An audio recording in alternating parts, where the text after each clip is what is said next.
দবির সাহেবের সংসার এই মুভিটি দেখতে হলে আমার চ্যানেলটিতে লাইক এবং সাবস্ক্রাইব করে পাশের বেল আইকনটি বাজিয়ে দিন।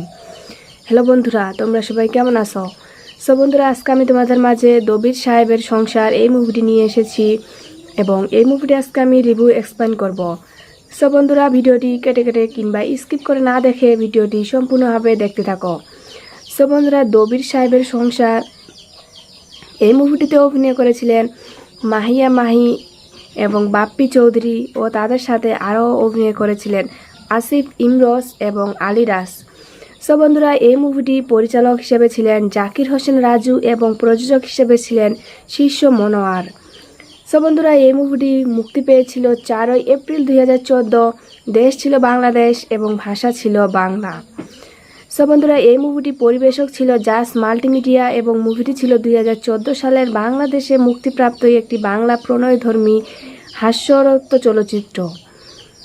চলচ্চিত্রটি পরিচালনা করেছিলেন জাকির হোসেন রাজু। সো বন্ধুরা, আশা করি আমার ভিডিওটি তোমাদের প্রত্যেকের অনেক অনেক ভালো লাগছে এবং আমার পরবর্তী ভিডিও পাওয়ার জন্য আমার বন্ধু হয়ে অবশ্যই চ্যানেলটিতে লাইক এবং সাবস্ক্রাইব করে পাশে থাকবেন। ভালো থাকবেন, সুস্থ থাকবেন। ধন্যবাদ।